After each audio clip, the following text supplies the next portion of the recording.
Hello and welcome to personal branding. My name is Lashana Triplett and I will be your moderator for this session. Just a few housekeeping rules before we start. Remember, if you have any questions, please type it into the chat box and we will get to as many questions as possible.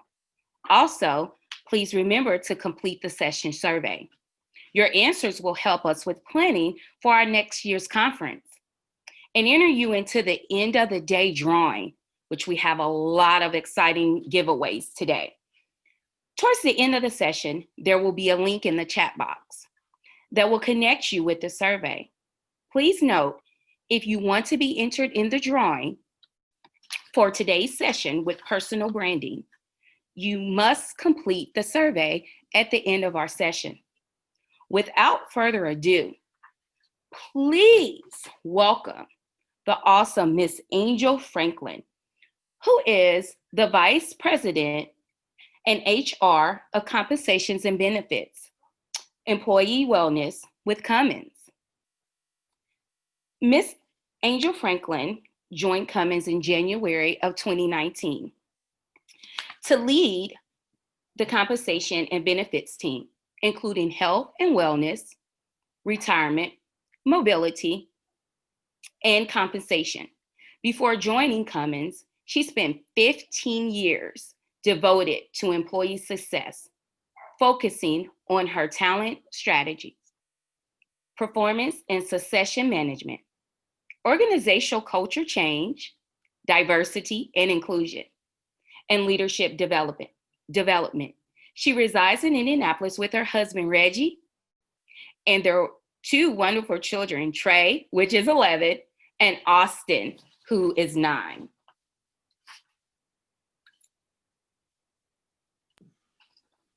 Okay, I'll take it away. Yes. Thank you all so much for joining today. So I'm going to share my screen and I'll get us started. I see there's already a question in the Q&A, which is really exciting because I want to make sure that we get all your questions. So, okay, can everybody see the screen okay? Lashana? Yes, my screen is good. Okay, awesome. So today we're going to talk about personal branding, but I'm going to start by actually asking you a question. So I want you to pick one of these questions and then just drop it into the Q&A. And so the 2 questions you see there, and you can just start throwing in your questions or answers depending on which one you pick. What do you want to get out of today's session? So you can just drop that in the Q&A. Or what questions about personal branding do you hope are answered? So that's the first thing I want you to do. You'll also see a poll up on the screen. And so that is also a question I want to ask you about branding. So I want you to answer and select all the things that are true about branding. So first, is branding just for big companies? Does every person have a brand? Is a brand just a logo or a tagline? Is branding the latest fad? Or is brand a product? So those are, I want you to select all the things that are true about branding. And I've already seen some really good questions coming into the Q&A. So I'll grab, oh, it looks like the poll is only allowing for one selection. Thanks for letting us know, Rebecca. So, so that's okay. Just pick which one you think is most true then. Which one do you think is most true? Just pick that if you can't select more than one. And so a couple of questions, things people want to know is how do we make our own personal brand? That's exactly what I'm going to cover today. So that's awesome. We'll make sure that we answer that live. And then there's also a question about, creating an authentic personal brand. So we're definitely going to cover that as well. So thanks. Anything else you want to know, just continue to put those into the chat, into the Q&A feature, and we'll make sure to try to address your questions. And I want you to keep those coming throughout the session. I'm a pretty interactive presenter, so when you want to know something real time, just throw it in there. And LaShawna's happy to jump in and just share that question with me, or I'll be periodically checking the Q&A to make sure that I answer your questions. Great. So the poll, it looks like we're done with the poll, so we'll come back and share those answers with you later. But I'm going to go ahead and get started with the presentation. So what's your brand? Your brand is really you incorporated. So it's how you think about yourself really holistically, almost like if you were to think about yourself as a company. And we'll jump into that and I'll give you a lot of detail. But first, I want to tell you a little bit about me. And I want to give you a few non-biological facts about me. So there's some cool pictures there. So one fact about me that's kind of interesting is I've actually lived in all of these places. So I grew up in Florida. I went to the University of Central Florida, and I'm a bit of a beach bum, love the beach. And then I moved to Charlotte, North Carolina, and lived there for quite some time, had both my children there. Then I moved to Michigan. Don't ask me why I did that. It was super cold, crazy thing to do as a Florida girl to move to Michigan, but I did that. And then you can see the picture on the far left is Seattle. I then moved to Seattle. And then I moved to Las Vegas, then San Francisco, and then lastly, Indianapolis. So I have lived all across the country. And I think I have a pretty cool kind of adventurous spirit and personality. Some of these moves actually were within like a year to a year and a half of each other. So we have a family that's comfortable with change. My husband's had professional moves. I've had professional moves. So I think that's just kind of a cool fact about me.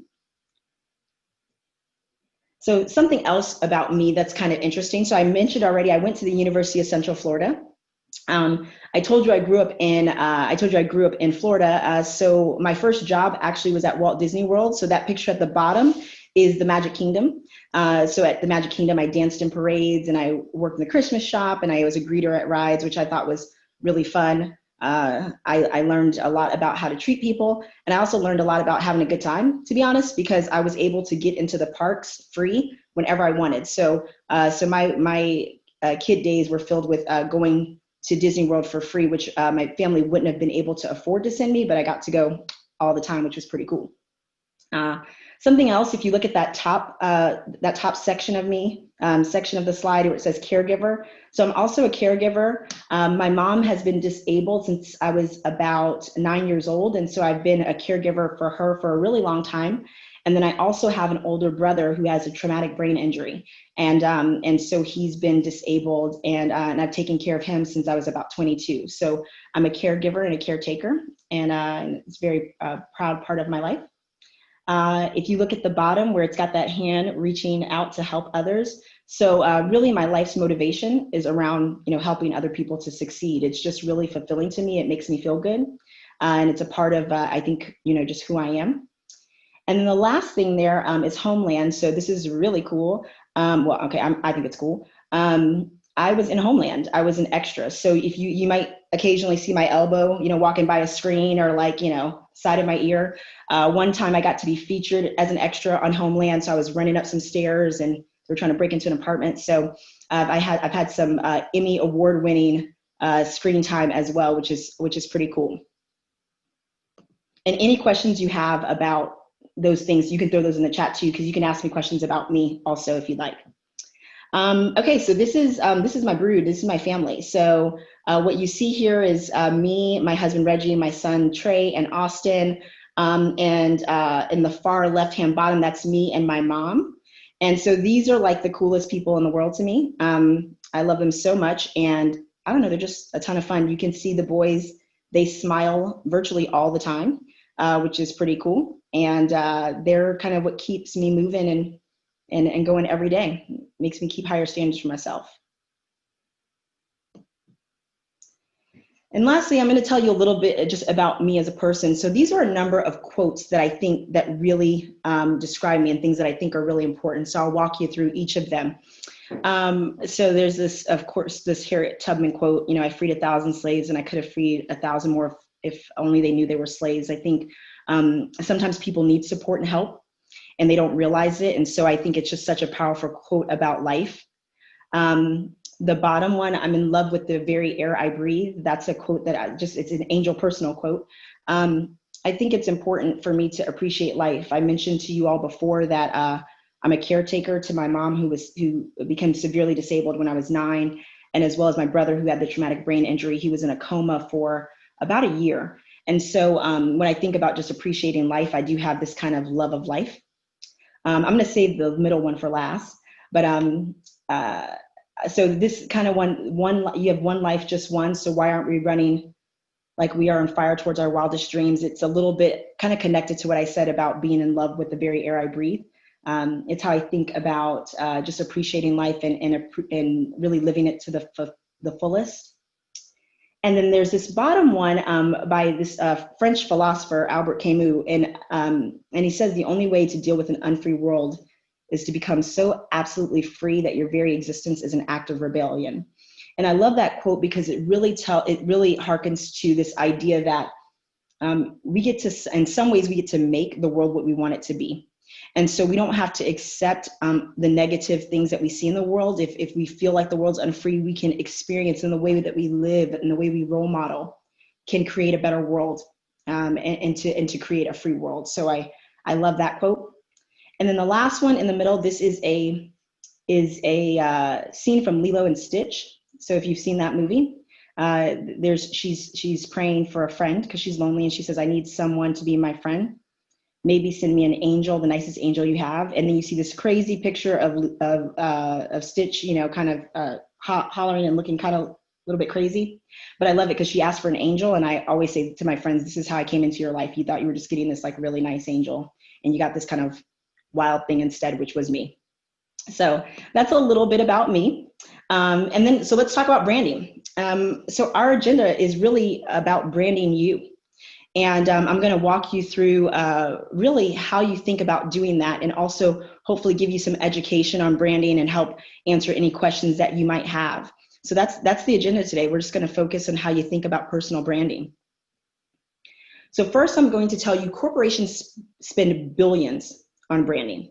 It is one of the largest expenses they have outside of people, and it's because branding is actually really powerful in terms of how it impacts what people think about you. So I'm just going to ask folks, as you see some of these brands on the screen, I want you to just throw into the Q&A, what do you think about when you see some of these brands? What's the immediate kind of word or reaction you have? And I'll as people send in their responses in the Q&A, I will just say them out loud.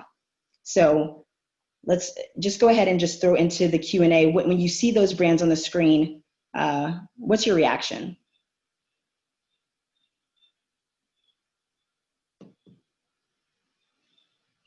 So some people, oh, good. Okay, so some people are like, good looking logo. Other folks are saying well-established, big money, expensive, trendy, fashionable, dapper.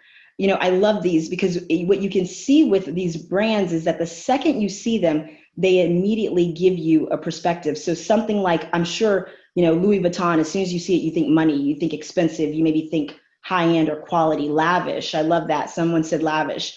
Someone else said wealthy. If you look at some of the higher end brands here, when you look at Mercedes or Louis Vuitton. The other thing is popularity. Just do it. So in familiar, someone else said powerful statements. So all of these things, when you think about what a brand does, it's kind of invoking immediately a reaction to you. And a lot of you gave a lot of really good descriptor words, which lets us know that these brands are really working, right? They're getting what they want out of you. What's interesting also is that when I look at the responses, the vast majority of them, somebody else said they knew every single one of them.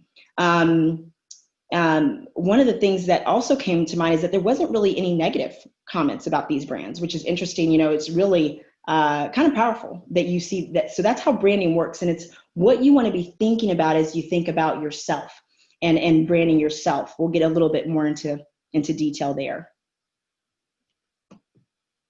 So first, we're going to dispel some branding myths. So I'd love to put the results of the poll up. Whoever's got the poll, if you could just release those results, because I kind of tricked you guys. I'm sorry, but that's what would be the fun in just making it too easy. So I shared some branding myths in that initial poll. So if we have the results of the first poll where people selected what they thought was most true about branding.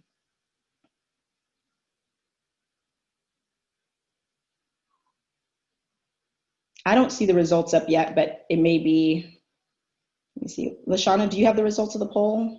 Maybe one of the hosts? I don't see them on my end yet. Let's check. Okay, that's okay. So here, that's okay. I'll just go ahead and cover them. And if you do get a chance to release the poll results, that would be great. So first one is myth one is that branding is just for big companies. And this is a real common myth. You see those big logos and you think about branding as just for a company, but a brand really can exist for any and everyone. And so it's not just about big companies and big billions of dollars, although it is relevant. It's not the only way that we look at branding. Myth number two, branding is just the latest fad. So sometimes people think about this as just trying to, to fit into something that's cool or do, the most recent kind of popular thing. And that's not the case. I mean, branding has existed forever. If you think about, the way that the Bible is branded and marketed, and religion, I mean, branding's existed for a really long time. So it's not just the latest fad. It's always been around and always will be around. So myth number three, a brand is just a logo or a tagline, and that's not true. One of the ways that you can tell that is when I showed you the picture, some of you may have saw Jordan and thought Nike just do it, but other people just had all kinds of feelings, lavish, wealthy. So it's not just a logo or tagline. While that image may have invoked some kind of feeling, what you saw was that it wasn't just the image, there was more that came behind that.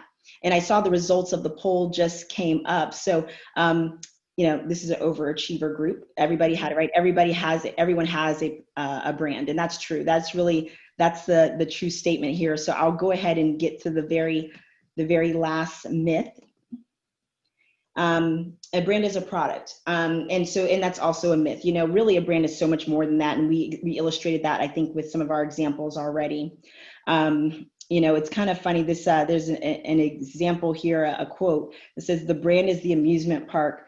The product is the souvenir." So a brand is so much more to experience, right? You might walk away with one product, but really you're buying so much more of the experience when you think about opting into a brand. You're not just walking away with an actual item. It's much more than that. So that's just to dispel some of those myths that maybe were out there. So what exactly is a brand? So I'm going to answer that for you. It's really a person's gut feeling about a product, a service, or an organization. And so I want to ask another polling question. I want you to tell me, how quickly does this happen? How quickly do people have kind of this gut feeling about a product, a service, or an organization? So the first answer is 1/10 of a second, 1 second, 10 seconds, 30 seconds, or about 1 minute. So go ahead and answer that poll. I'm going to the poll's going to stay up for just a little bit, and I'm going to keep talking to you while you're answering the poll. I think it's going to stay up for about 30 seconds to a minute. So what is personal branding? So let's talk about that. And I think these were some of the questions that also came into the chat. It really is the practice of people marketing themselves and their careers as a brand. So the same reaction that you saw when you were looking at those various brands, when you looked at Microsoft, when you looked at Starbucks, when you looked at Mercedes, you had a feeling about them. You had a feeling about the quality, what they did. And when you were thinking about personal branding, you're really marketing yourself and your career in that same way, so that when people experience you, they immediately start to have those same kind of feelings. And you want to invoke the right kind of feelings that really help to propel yourself forward.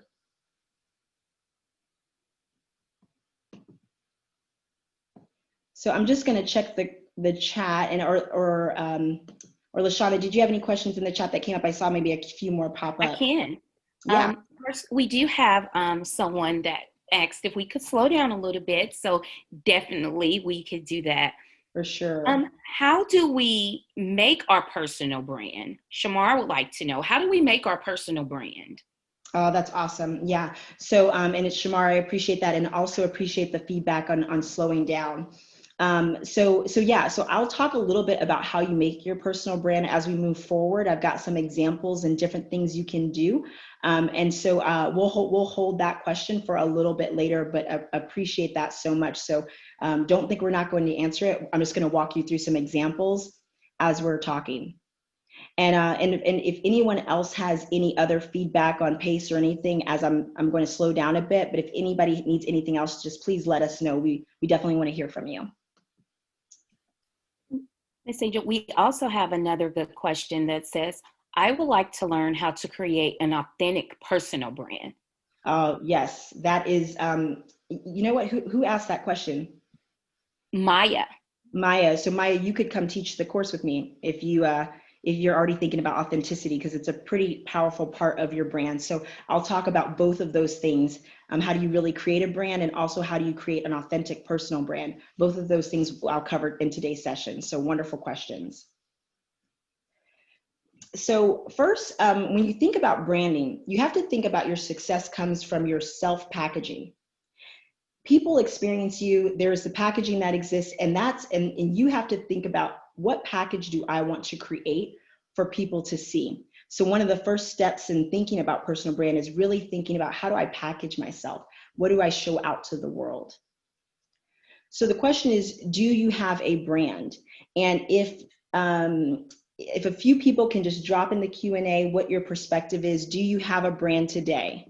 I just want to hear from a few folks on the answer to that question. And you can just throw it in the Q&A.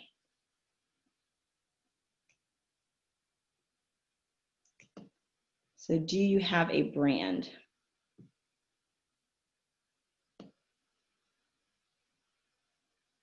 Yeah. So, okay. So we have probably, great. I've got some great responses. So we probably have about 80% of the people are saying yes, they have a brand.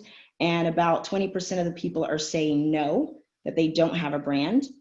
So I am going to move forward, and we'll talk about the answer to that. So absolutely, you have a brand. And Jeff Bezos, I'm not the biggest Bezos fan, but he has been a really successful business owner. So he does have some good nuggets of wisdom. You know, he says your brand is what people say about you when you're not in the room. And it's an interesting way to think about the concept of brand, because what it's telling you is that your brand exists whether you want it to or not. That same way that you have a feeling when you see a certain item or product or a certain tagline, or you see a certain person. When you see you've ever had a person that you've encountered, and as soon as you see them, you're kind of trying to hide yourself. You're like, I don't want to engage with that person. That's because that person's brand is negative. And they may not even know that, but everybody has a brand. And so one of the things you want to be thinking about is, if you have a brand, what is it? You can have one and it could be unintentional. And so think about what the consequences are of an unintentional brand. Think about having a negative interaction in the grocery store and yelling at someone, and then multiple people seeing you. And what is your brand in that moment? Or think about running a red light and people seeing your face, and what is your brand in that moment? Or you're the type of person who stops and gives money to a homeless person, and what is your brand in that moment? See, the truth is that brand is that immediate feeling, that gut reaction that people have about you. And that's what we're trying to help you understand around brand. So you have to be thoughtful about it. So I'm going to ask the team to show the poll results from the poll around that gut reaction. Oh, wow, this is really cool. So we have 28% are saying 1/10 of a second. The majority of people said 10 seconds, and then it looks like we're about even on 1 second and 30 seconds. And very few folks, I think just one person said 1 minute. So a person's gut reaction to you actually happens in 1/10 of a second. 1/10 of a second. They have an immediate reaction to your brand. And so you can think about all of the things we deal with that we can't control about our brand. A few things I can't control about my brand. I'm a Black woman. People are going to see that, and they're going to associate that with certain things that I can't control. And within 1/10 of a second, they're going to have a thought about me based on things that are just demographic, because they just see it. And so what this is telling us is that if people can have a gut reaction to you that quickly, it becomes really important to be intentional about your brand, to think about creating a personal brand so that people are not just having, so that brand, that whatever people are receiving about you is not unintentional, is not maybe something you don't want them to see or experience. And so when you think about creating a personal brand, and this is a little bit to one of the questions we had earlier, really this is about being aware and being active in your personal brand. Every one of those logos I showed you earlier, every one of those companies is being really aware and active and intentional about creating the brand and the experience that they want you to have when you see them. And you should be thinking about your own career and your own personality and the way that people interact with you in the exact same way. So just going to stop there and pause and to see if there are any questions that people have. Oh yeah, there's some great questions in here. Someone said they can't hear me, but I think, LaShawna, is the audio okay for you? It may have just been one person. It is the audio. Okay, Fine. yeah, great. One of the questions is, how do you decide if you need a personal brand or a business brand? Such a great question. I will start by saying that there are no businesses without people. And so the first thing you should be thinking about is your personal brand. Part of how you get access to be able to have a business brand is just by creating a personal brand. I can give you an example. I don't think we shared this with everyone, but I used to work for Tesla. And if you know anything about Tesla, Elon Musk is the CEO. I won't get into long Elon stories because they're kind of crazy. But one thing I can tell you is that a lot of Tesla's brand and success is just because of him, his personality, the way he interacts with the world, the things he says, the types of ways that he challenges the status quo and the normal.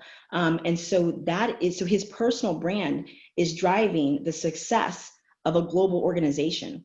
And so I won't say that you don't need a business brand, you absolutely do. But again, there are no businesses without people. And so you want to think about them a little bit in succession. How do I want people to see me as a person? And then how do I want people to see the business? It's really, really great question. Any other questions, LaShawna, that you want to take right now? Yes, one of it, and it's Brianna. Hopefully I pronounced the name correctly. What makes people want to start branding?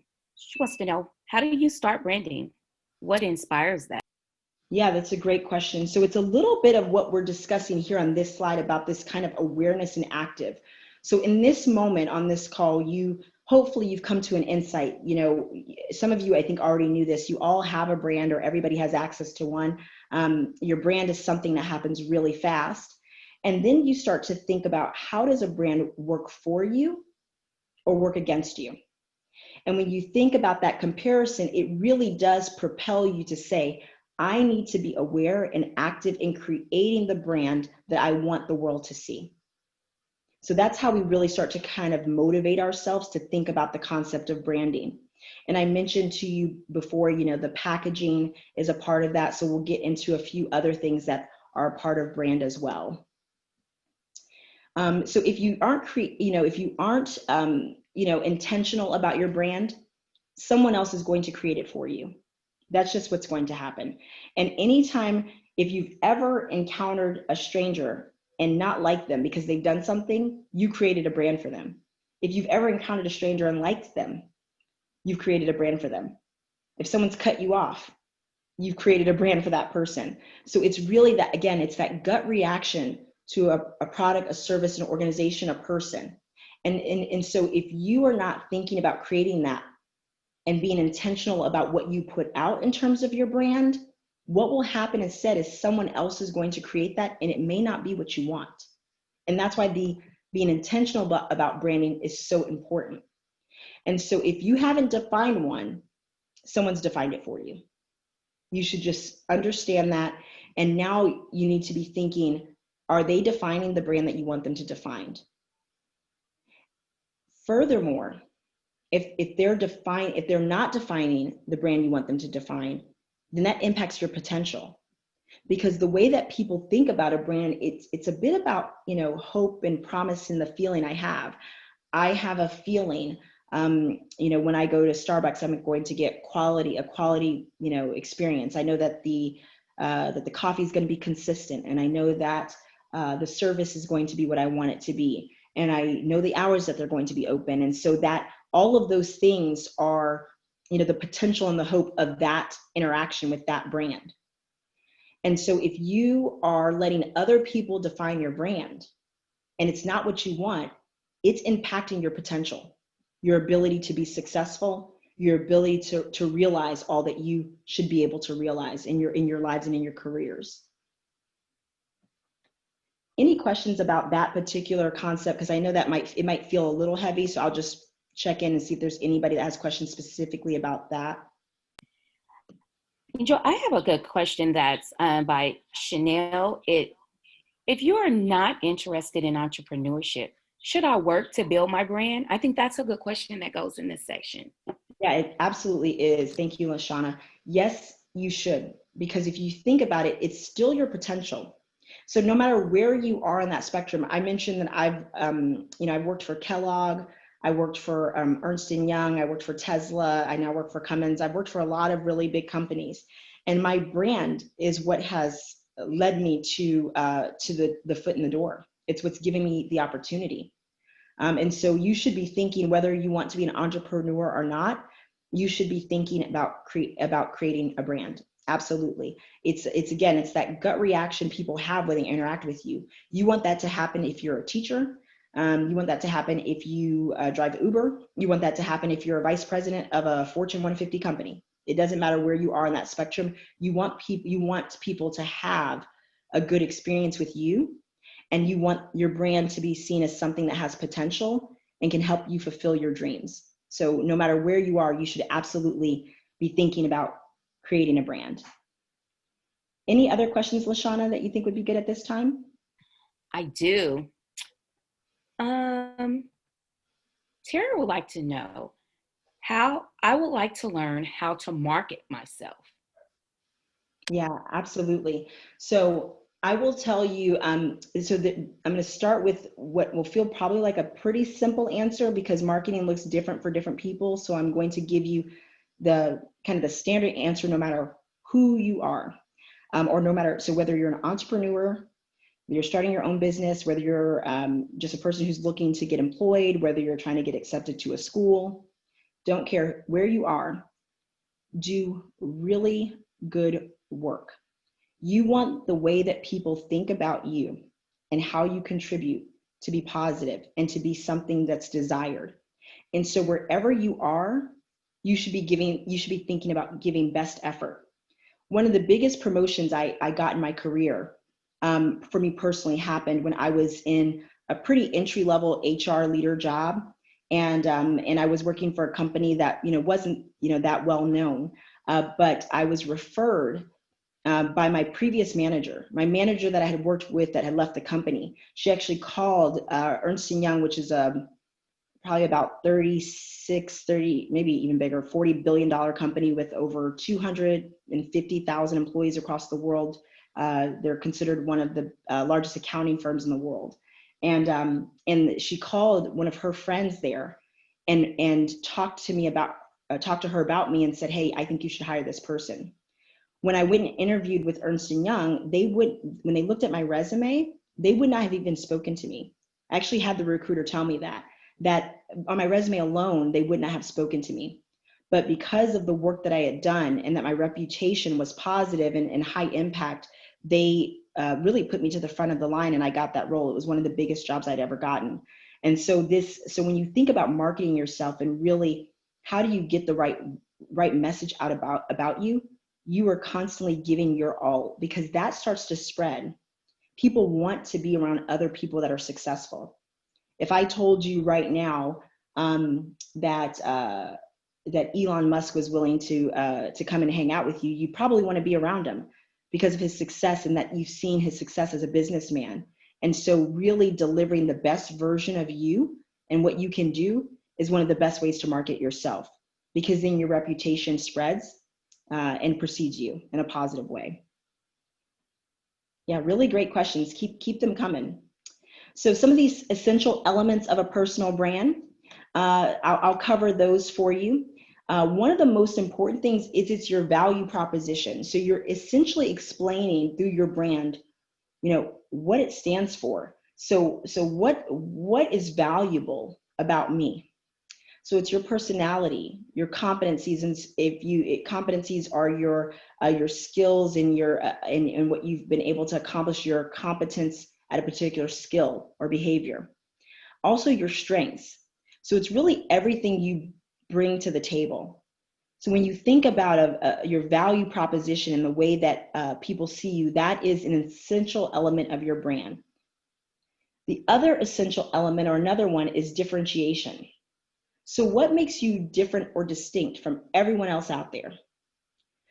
One of the examples I love to use for this one, and most people probably will know this, but if you know Rihanna, the singer, she launched Savage Fenty. She launched this lingerie company, and she also launched a makeup company. And there were so many other makeup companies and lingerie companies out there. And what Rihanna brought was differentiation. She brought items that worked for all sizes. She brought skincare and makeup that worked for all colors. She brought a level of inclusivity to an industry that a lot of times didn't feel inclusive. And what's happened is she's been wildly successful. So not only is she an amazing singer and award-winning artist, but she's also a businesswoman that's making multi-million dollars off of her Savage Fenty industry. And it's because she brought that differentiation. Something to also mention about that is, you see, I started that by saying lingerie was already out there, makeup was already out there, but she brought something unique to those markets. And so always think about that as you're making your brand. There are times where people begin to think about what they want to do, and they say, well, that person's doing it, I think I can do it better. That's a good start, but think about how better?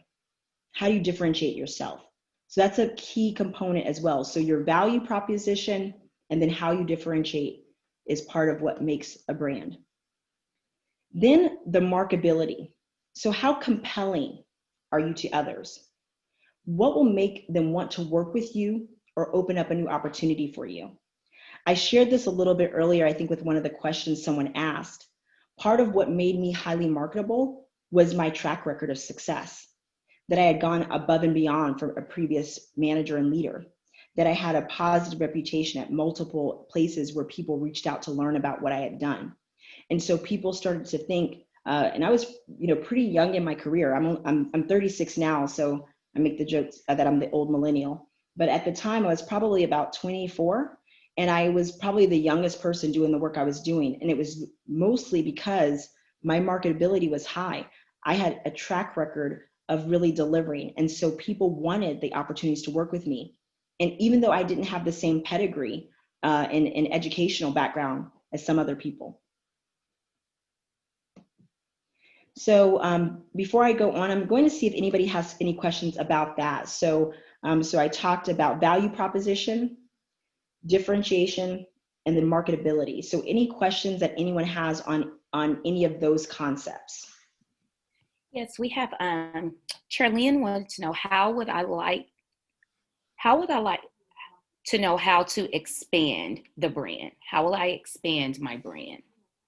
Yeah, it's a good question. I think without a whole lot of detail about in what context you mean, one of the things that you can do to expand your brand is really to get positive experiences with as many people as possible. So I can give you an example right now. The time I'm spending with you today is expanding my brand. There's 70 people on this call and 3 other hosts and facilitators that now know about me, about what I can contribute, something about my personality. And so my brand is expanding. So by providing support and resources to others is a really strong way to be able to expand your brand. Sometimes people are thinking about branding as, just being on, Instagram or just, being on social media. And that is part of it, but without quality, without the substance, it doesn't go anywhere. Any other questions connected to this, Lashana? Yes. Tamika, what question is, how do you own your logo? What's the process? Oh, okay. So typically you need to trademark it. And there is essentially a trademark office, particularly in the US, and you can actually go on their website and search for what the look of your logo or the saying to your logo, and then it will come up and let you know, does someone already have that trademarked? It will also tell you if that trademark is being used in the same way you would like to use it. So that's actually a free service. You don't have to pay anything for that.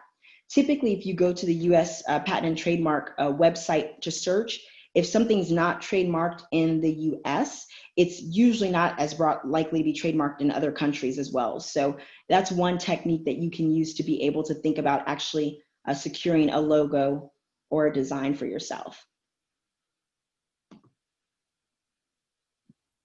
Shamar has a question about how do we make our personal brand? Yeah. Excuse me, I had a little sneeze there. So your personal brand really is a compromising of those things I spoke about before. It's really this value proposition. So you should be thinking about, what do I offer? What are my strengths? What's my personality? What are my competencies? What can I contribute? So what's your value? How am I different? How do I offer something that's different from others? And then how am I marketable? How is what I'm doing valuable and desirable that people want to be a part of it?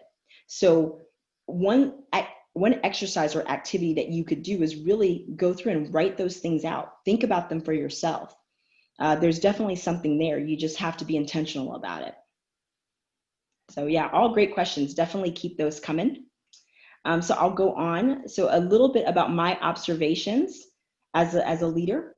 And there are a lot of things that influence your brand. And there are things you might want to manage. And we're going to get a little bit into authenticity for the folks that asked those questions. So some examples of things that could impact your brand. I mentioned before, just my demographics can impact my brand. How you dress can impact your brand. Whether people perceive you as wearing clothes that fit and you're well put together. All of those things can impact your brand. So my advice for you as you're thinking about your brand is that you really get to make choices. And you want to be intentional and authentic about those choices. So let me give you a little bit more context.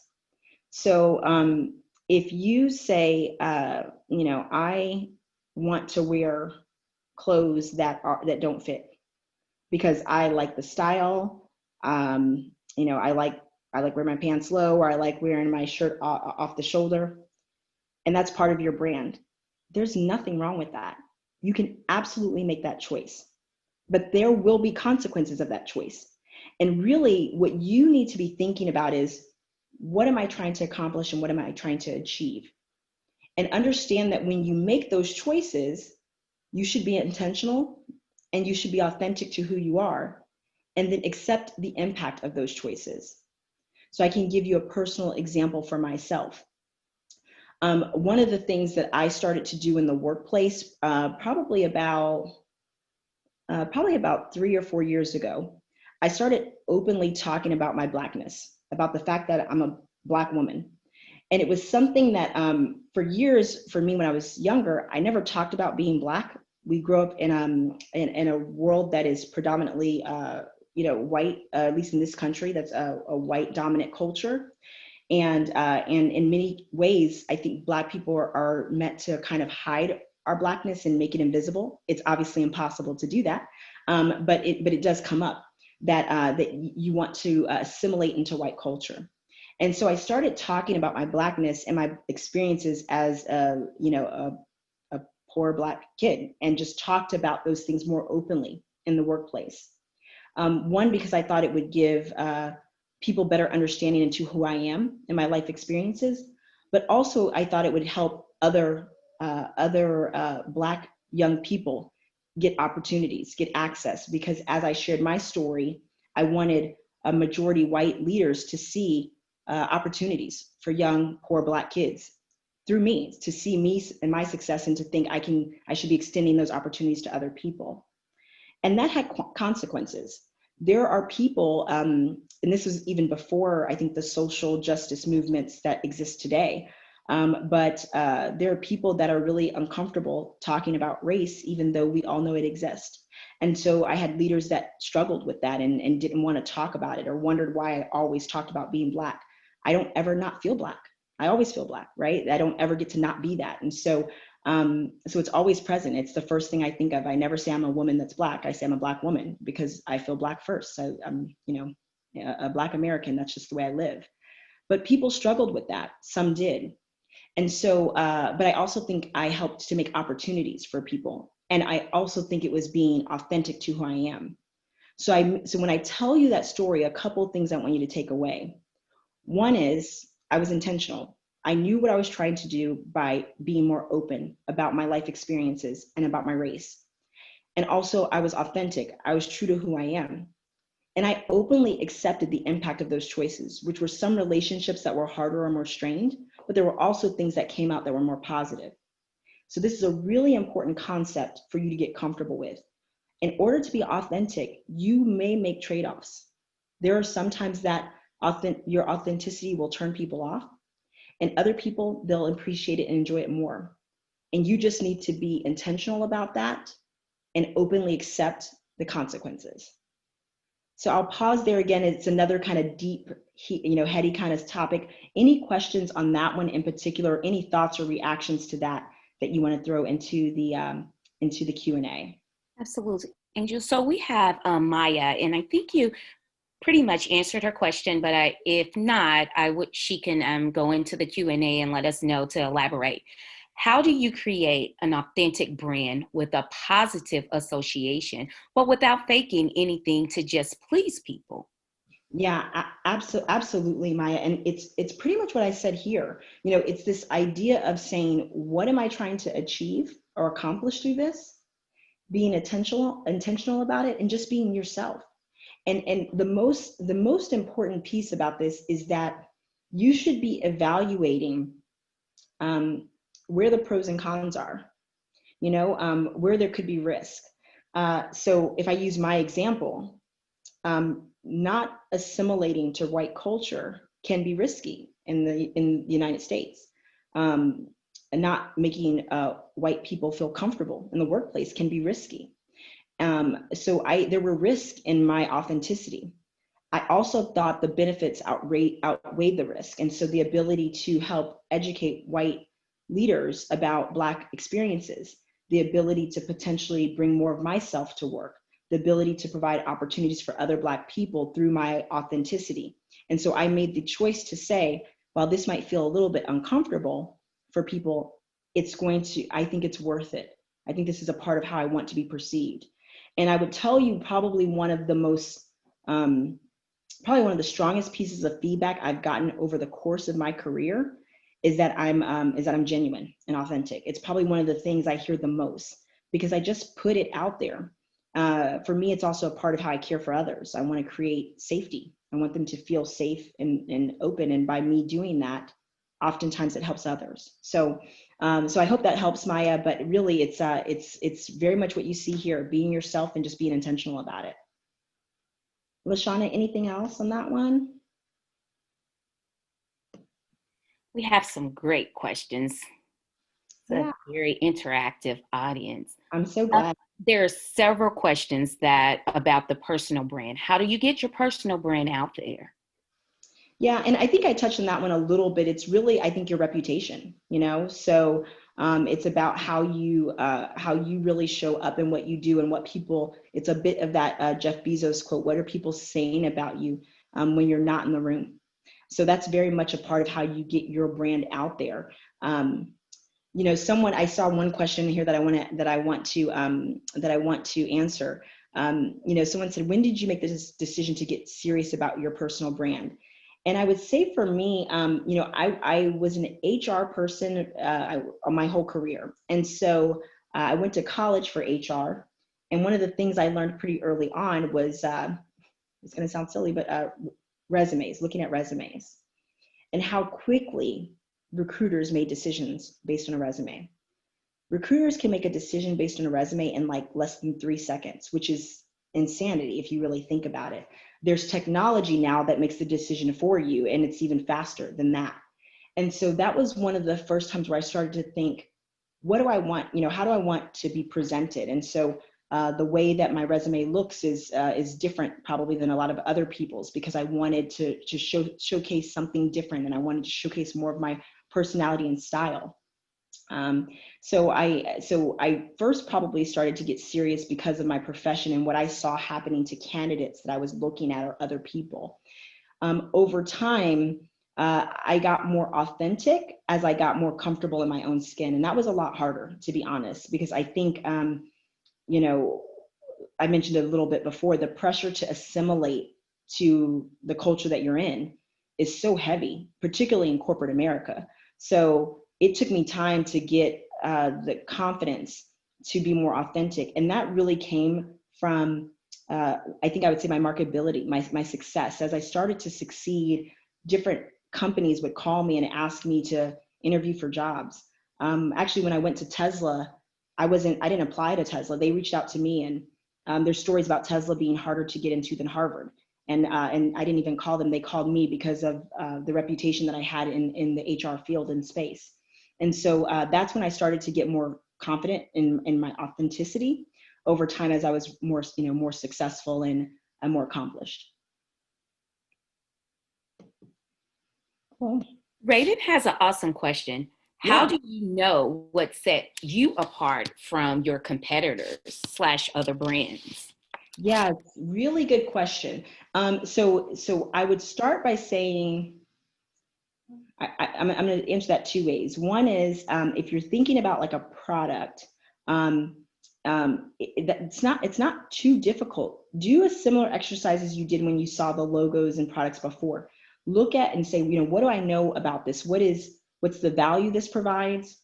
How is this different from its competitors? And what is the marketability that I see? Why do I want this? And you can start to see how things differ. What differs, Nike and Adidas? It's not really quality. They're both really high quality items. What makes Nike edge out past Adidas is really the marketability, the way that people experience them, that feeling that they get when they're with Nike, what happened with Jordan, how the just do it and what that meant, and the inspiration that gave people when they think about sports. So that's how you start to think about differentiation. So they could be selling similar products, but the experience I have with Nike likely feels a little bit different than the experience I have with Adidas. So that helps on that side. I think from a personal brand perspective, that every one of us is an individual. So there's going to be something that's different about you. I think where I would ask you to think about it slightly differently is it's not really about competitors, though. When you are, because if you think about what it's like to be in a workplace or to own a business and to have other people around you, those people are part of what makes you successful. And so you don't want to think about it as competition. What you really want to be thinking about it as a compliment. Like, how do I bring something that complements the folks around me? Or how do I surround myself? If you're owning a business or leading a business, how do I surround myself with people that complement me? And so so you think about what makes me unique, what don't I have, and how do I get that around me? Awesome. Ashton has an awesome question that I think would go with this slide. Does your brand always have to be dead serious? Dead serious. It's a good question. It's your choice. It's absolutely your choice. Depends on what you want to accomplish with your brand. So for me, I think my brand is, there are parts of it that are really serious. I think there are parts of it that are playful. And it depends on what I'm wanting to accomplish that you may see one or both sides. I tend to be, I think a balance of both of those things. So it doesn't have to be dead serious, but it may depend on what you're doing. If you want to run treatment centers for cancer patients, that probably needs to be really serious, with components of lightheartedness for their happiness, but not something that's perceived as silly or demeaning to what they're doing. If you want to be a comedian, then it's all silly. It doesn't have to be serious at all, right? So I think it's just a choice you get to make. And it's probably one of the most important things for you to walk away learning is that your brand it's your choice. Really, it is. And just be okay with the choice and be intentional about it. Cool. Lashana, anything else? I'm totally fine with the questions, or I can go through. There's not too much more in the slides. Okay. One good question I know Tamika has is asking is, what's a good program to use to create your brand? Oh, okay. So I think if I'm understanding that question correctly, it's probably more about like logos and probably visuals. And to be honest, I hadn't really thought about that. So it's a good question maybe for the IBX team to take away and think about if they could send you some resources. What I'm talking about is more personal branding, so it's a bit more conceptual than just than a visual. But yeah, so that's not exactly my expertise on that one. So actually, it's a good point to call out, though. One thing about being authentic is it's okay to say when you don't know something. So it creates trust. So I'm perfectly okay saying I don't usually make logos, so I wasn't thinking about it like that. Okay, awesome. So I'm going to cover a few more slides, but keep your questions coming in. I think we'll have a few minutes, probably about 10 minutes at the end to be able, or maybe 5 to 10 minutes to answer more questions. So you can keep those coming in. So when you're thinking about your brand, you see it there, but be yourself. And there's all these words to be thinking about, but authentic, different. One of the things, a couple of the words I like here is consistent, responsible, helpful. The way you contribute and add value to others is actually pretty critical in terms of your brand. So you don't want to have a brand that doesn't positively impact others. It won't really matter what you say if people don't feel like they get something good out of it. And so you'll want to be helpful, you'll want to be consistent and reliable. So think about something that makes you, you. And this is, again, I mentioned the differentiation before and I used the Rihanna example, but it's pretty critical in how you think about your brand. So you can also have a brand story. And as you're thinking about your brand story, you could use this for LinkedIn. You could just, use it as you're thinking about interacting with people and what you want people's first impression of you to be. So, who you are. I look forward to doing the work I do because this is what I care about. In fact, I can contribute in these really great strengths and ways. This is how I contribute and add value, and why that matters and why it would matter to you. So if you're thinking about a brand, and this is a place, if you want to say, I want to walk away with a checklist, I'll say there are probably 2 things I'll ask you to walk away with, maybe 3. One is what you see here. So as you're thinking about your brand, and it's not just a statement, but just your brand at all, you want it to be inspiring, exciting, or engaging. So how do you draw people in? How do you make people want to be a part of what you're giving? You want it to be clear, specific, and distinct, so people can be really clear about what you offer. You want it to speak to your target audience. So whoever you're trying to really attract or pull in, it's got to be able to reach out directly to them. It should absolutely reflect your passion and your values, because this is that authenticity piece. And being authentic is critical to success, to be honest. So what are you passionate about? What do you value and what do you care about? And it's got to be comfortable for you. So these are critical pieces of your brand statement and how you want to be thinking about this. So if you're going to have a takeaway, this is one thing I would say for sure to take away, in addition to that idea of value proposition, differentiation, and marketability. There's some brand statements here. I can have those sent over to you guys later. I think the team can share them with you, so I won't share those here, but I'll give you some closing takeaways. So one key point is, if this is about your career, your job is what you do, not who you are. So you want to be thinking about that as you talk about what's important to you. You also are the champion of your own career. So you really get to decide and define what that looks like for you. Remember, it's what people say about you when you're not in the room. And you really get to make the choice about who you are and how you show up. And that's a bit of what I was telling you before. It can be serious, it can be silly, really whatever you prefer. It's just really your choice, and you opt into those choices. And so really what that means is you have to be intentional, and you also have to be authentic. So those things together matter. So I'm going to ask you a question here. And I've got the answers here, but if anybody else has any thoughts or reactions to my personal stories, I'd love to hear those in the chat. So you can definitely throw those in the chat. But my question is, why did I share those personal pictures, quotes, and experiences? I started off this presentation, I didn't tell you anything about my profession. I really just told you about me. And I'll walk you through some of those reasons, but it will also help you to think about how you build a brand and how you help people to know you. So it's to draw my circle wider. Now I've got more people that are a part of me, my story, and I think supporting it. I wanted you to see me as more than just a speaker. I wanted you to think of me as a person and to see a little bit of my life. It also allowed me to establish rapport with you quicker. So in this environment, we don't get to talk back and forth, which is hard for me because I'm an interactive person. But I wanted you to get to know me and build a relationship with me more quickly. And then I also wanted to create connections across and between you. So with what I shared, there's probably something there that you could have connected with. And so was able to also find some level of connection between us. And so there's a huge component of your brand that's just about being you and sharing you and letting people have a little bit of access. So you want people to see beyond your job title. You probably don't even remember what my job title is anymore, but hopefully you remember something about me as a person and the kind of brand I want to have. And so I'll end this with this Dr. Seuss quote, which I love. It's really, today you are you. That is truer than true.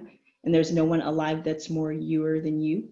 So it's a Dr. Seuss, but it really is about you just being comfortable in your own skin.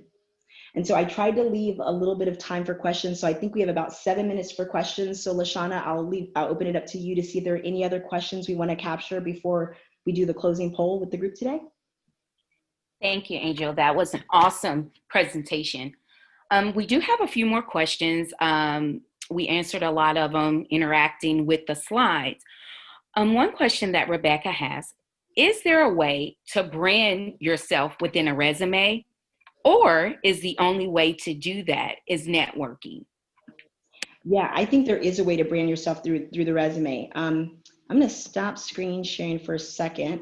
I hope everybody can see me okay. And I'll try to see if I can grab a copy of my resume while we're talking, and I'll show you one live.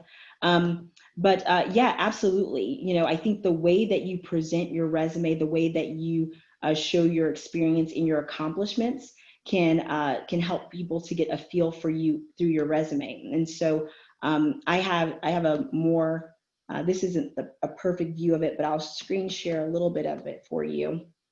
Let me see if I'll get the screen share up really quick.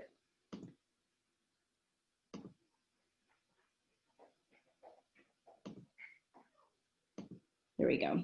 So you guys can see a little bit about my little thing on my resume here, but one of the things I did on my resume is I talked about how I've spent my time. And I did a graphic here instead of kind of the traditional like list of all the things I did. And I did that for a couple of reasons. One, I just think it's more eye-catching.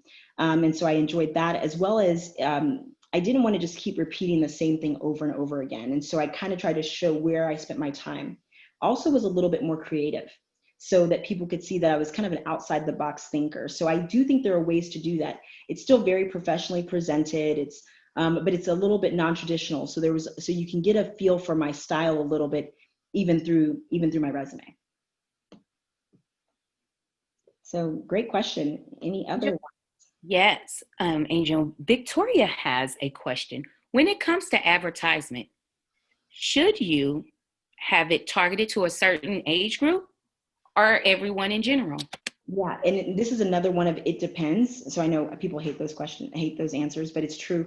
It's a little bit of what I said about your target audience. So it depends on what you are sharing. You think about, a company like Starbucks. They market to just about everybody. I think, people start drinking coffee sometimes, at least in this country, in high school. I think if you're in Europe, it happens even earlier. But so they market across the whole spectrum. You have Mercedes that likely markets to a slightly older buyer that is likely a little bit further from an economic and overall pay perspective. So you see really, I think, a spectrum of where you target based on really what you're offering and what you're trying to accomplish. And I think someone asked about, can I take them through my experience so they can just have a deeper understanding of me? So yeah, I can do a quick look at that. And then LaShawna, you can wrap up with any last questions you think are good. So I mentioned that I got my degree in HR. So I started there. And I also, and I worked for, actually, you may know the company Family Dollar. So that was my first job out of college. So I moved to Charlotte and I worked for Family Dollar. And I traveled around to all their stores and I helped managers with recruiting and helped them to try to keep employees happy at work, which was hard because Family Dollars are sometimes in some rough areas and people deal with some challenging things.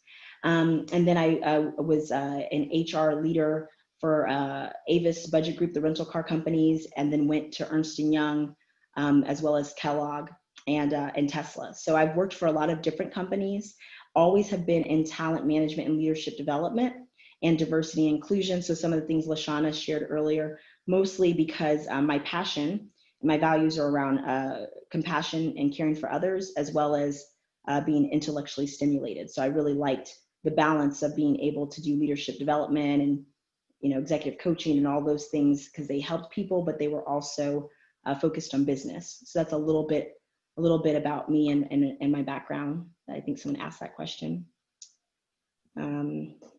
Angel, we have a few more questions I would like to get through. Kanye wanted to know, how can you brand your social media on business or personal page? So how can you brand on social media or your business page? Yeah, so I would say it's not that dissimilar from what I've already shared. So a couple of ideas I would say is you would want to keep consistent with really sharing where you're different, the value that you add. Before, when I talked about marketability, and it's a little bit about that reputation, if there are other people that can advocate for your brand. So we are in the world of reviews, right? So people are constantly leaving reviews for everything. So having more people see what you can contribute and providing reviews and feedback is also a good way to market your brand on social media or from a personal or a business page. You really can do either one, and that just depends on the type of industry you're in. So if you're me and you do executive coaching, I could have both. If you're a car wash, maybe you just have one because it's just your business. So you'll want to be a little bit more clear about what direction you're going. But those are some ideas there. Ms. Angel, Nicodemus has a question. Are you able to send example of the resume? Yeah, absolutely. I don't know what the group has at the end, but I would be happy to share some resources for you guys at the end. So I can definitely do an example resume. And actually, there's a more concise one that's a little bit similar to mine that a former CEO of Yahoo has that's out there online. So I'll grab that link and make sure that people have it as well. Great. And I want to make sure we answered Tamika's question. I think we did, but just in case, how do you work towards owning your brand?